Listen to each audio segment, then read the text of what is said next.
नमस्कार। आज हम आधुनिक काव्य सोपान में संकलित मैथिली शरण गुप्त के अंश चित्रकूट में राजसभा के आगे के अंश पढ़ेंगे। हमने पहले पढ़ा कि कैकेयी बार बार विनयपूर्वक राम को मना रही है कि मैंने जो वचन तुम्हें दिए वे अनुचित थे। अब अयोध्या लौट चलो।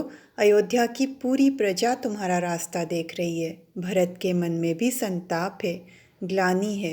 इसलिए तुम मुझे क्षमा करो और अयोध्या लौट चलो। कैकेयी राम से कहती हैं, अनुशासन ही था मुझे अभी तक आता, करती है तुमसे विनय आज यह माता। हे राम, अभी तक तो मुझे सिर्फ अनुशासन आता था, लेकिन आज तुम्हारी माता तुमसे ये विनय करती है।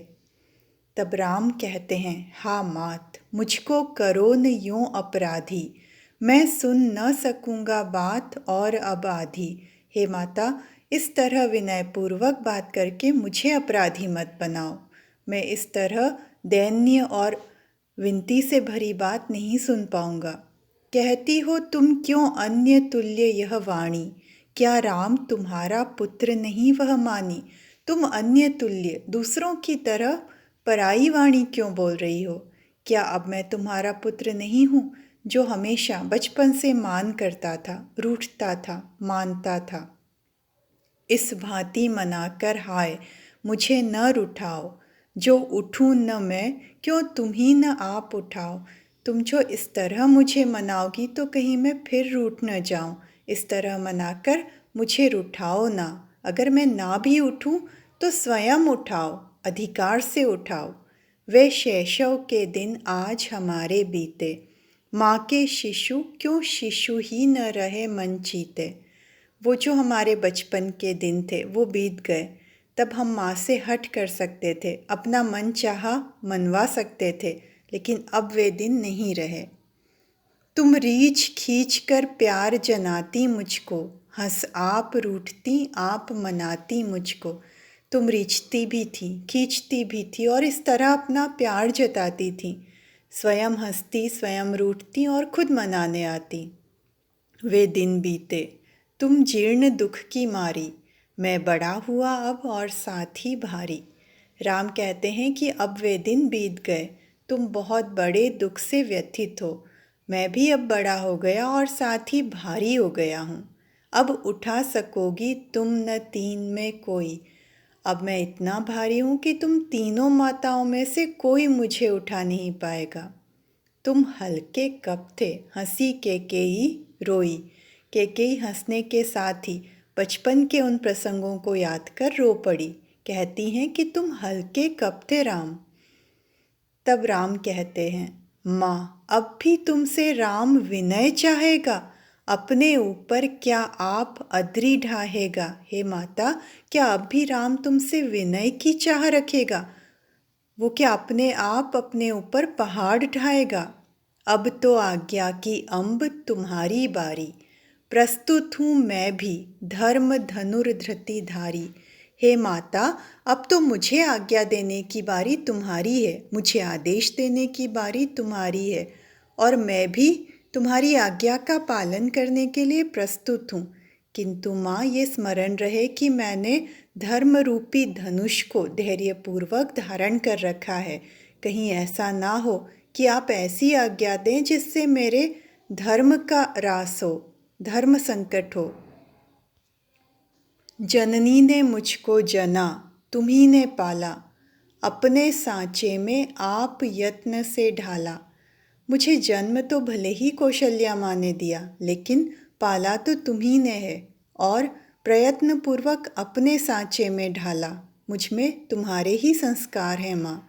सबके ऊपर आदेश तुम्हारा मैया, मैं अनुचर, पूत, सपूत, प्यार का भैया। हे माता, मेरे लिए तो सर्वोपरि तुम्हारा आदेश है। सबके आदेश से ऊपर तुम्हारा आदेश है। मैं तुम्हारा अनुचर हूँ, सेवक हूँ, पुत्र हूँ, सुपुत्र हूँ, प्यारा पुत्र हूँ। वनवास लिया है मान तुम्हारा शासन, लूँगा न प्रजा का भार राज सिंहासन। मैंने वनवास भी तुम्हारी आज्ञा मानकर ही लिया है, तो क्या तुम्हारी आज्ञा मानकर मैं प्रजा का भार नहीं लूँगा, राज सिंहासन नहीं लूँगा। तुम्हारा हर आदेश शिरोधार्य है माँ, पर यह पहला आदेश प्रथम हो पूरा, वह तात सत्य भी रहे न अम्ब अधूरा। किंतु हे मैया, पहले पहला आदेश तो पूरा हो जाए, 14 वर्ष का वनवास तो पूरा हो जाए, ताकि वह पिता का सत्य भी अधूरा ना रहे, मेरे पिता के वचन भी अधूरे ना रहें। जिस पर हैं अपने प्राण उन्होंने त्यागे, मैं भी अपना व्रत नियम निभाऊं आगे। उन वचनों पर अपने प्राण मेरे पिता ने न्योछावर कर दिए, तो मैं भी अपना व्रत और नियम निर्वाह कर सकूं, निभा सकूं। निष्फल न गया माँ यहाँ भरत का आना, सिर माथे मैंने वचन तुम्हारा माना। हे माँ, भरत का यहाँ आना निष्फल नहीं गया, मैंने तुम्हारे वचन को शिरोधार्य किया है, सिर माथे माना है। संतुष्ट मुझे तुम देख रही हो वन में, सुख धन धरती में नहीं किंतु निज मन में। राम कहते हैं, राम को शील, शक्ति और सौंदर्य का समन्वय माना जाता है, साथ ही असीम शांति उनके चेहरे पर है। तो वो माता से कहते हैं कि हे माता, तुम मुझे वन में भी संतुष्ट देख रही हो, वास्तव में सुख धन या धरती में नहीं, अपने मन में होता है। राघव, तेरे ही योग्य कथन है तेरा, दृढ़ बाल हठी तू वही राम है मेरा। तब कौशल्या माँ कहती है कि हे राघव, तुम्हारा यह कथन तुम्हारे ही योग्य है, तुम दृढ़ और बालहठी हो। देखें हम तेरा अवधि मार्ग सब सहकर, हम सभी तुम्हारा अवधि मार्ग देखेंगे। जो 14 वर्ष की अवधि रूपी रास्ता है वो हम देखेंगे, सब कुछ सहन करेंगे और तुम्हारी प्रतीक्षा करेंगे। कौशल्या चुप हो गई आप यह कहकर, ले एक सांस रह गई सुमित्रा भोली। कैकेयी फिर रामचंद्र से बोली। कौशल्या ने राम से कहा कि हम 14 वर्ष तुम्हारी प्रतीक्षा करेंगे, और सुमित्रा कुछ बोल नहीं पाई। तब माता कैकेयी ने रामचंद्र से कहा, पर मुझको तो परितोष नहीं है इससे। हाँ, तब तक मैं क्या कहूँ, सुनूंगी किससे। लेकिन पुत्र, मुझे तो इससे संतुष्टि नहीं है, मैं तब तक किससे क्या कहूँगी, क्या सुनूंगी। कैकेयी के इतना कहने के बाद उर्मिला कहती हैं, जीती है अब भी अम्ब उर्मिला बेटी, इन चरणों की चिरकाल रहूं मैं चेटी। तब उर्मिला कहती है कि हे माता, मैं तो अब भी जी रही हूँ, आपके इन चरणों की चिरकाल तक सेविका बनी रहूंगी, आपके चरणों की सेवा करूंगी। तब कैकेयी कहती हैं, रानी, तूने तो रुला दिया पहले ही, यह कह कांटों पर सुला दिया पहले ही। वास्तव में उर्मिला का दुख भी कम नहीं था। 14 वर्ष तक वो महल में अकेली थी। महलों के सुख कहने के थे, लेकिन सबसे ज़्यादा व्यथा उर्मिला की थी। मैथिली शरण गुप्त ने अपने साकेत महाकाव्य में सबसे बड़ा सर्ग, 9वां सर्ग उर्मिला को समर्पित किया है, जो बहुत सारे साहित्यकारों ने नहीं किया।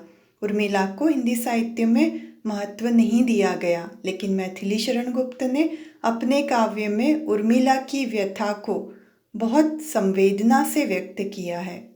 कैकेयी कहती है कि हे रानी, तुमने तो पहले ही रुला दिया और यह कहकर हमको कांटों पर सुला दिया। आ मेरी सबसे अधिक दुखीनी आजा, पिस मुझसे चंदन लता, मुझी पर छा जा। हे मेरी सबसे दुखी पुत्री, मेरे समीप आ जाओ।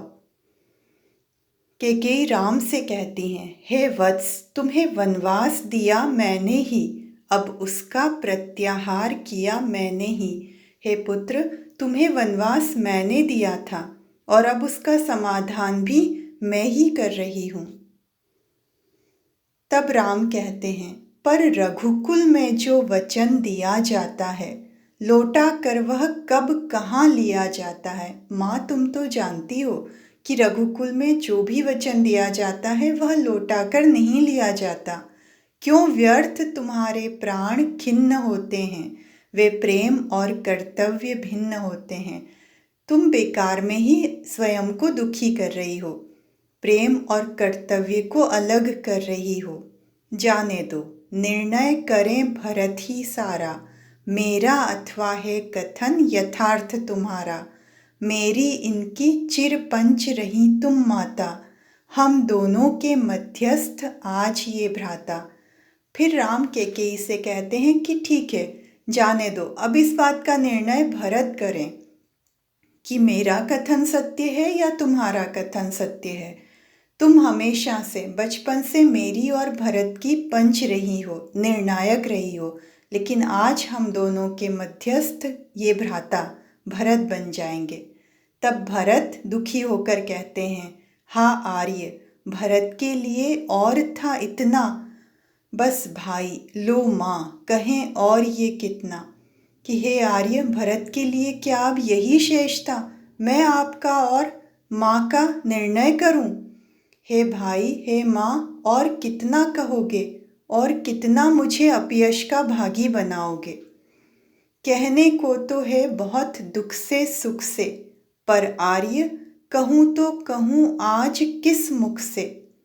तब भी है तुमसे विनय, लौट घर जाओ। भरत कहते हैं कि मैं कहना तो बहुत कुछ चाहता हूँ, दुख से सुख से कहने के लिए बहुत सी बातें हैं, पर हे आर्य, अब मैं किस मुख से कहूँ। मुझे तो इतना अपयश मिला है, लोग मुझसे इतनी घृणा करते हैं, मुझे कोसते हैं, तो मैं किस मुख से कोई बात कहूँ। तब भी है तुमसे विनय, लौट घर जाओ। फिर भरत कहते हैं कि हे भ्राता, तब भी तुमसे विनय है, मैं तुमसे विनती करता हूँ कि तुम घर लौट जाओ, तुम अयोध्या वापस लौट जाओ।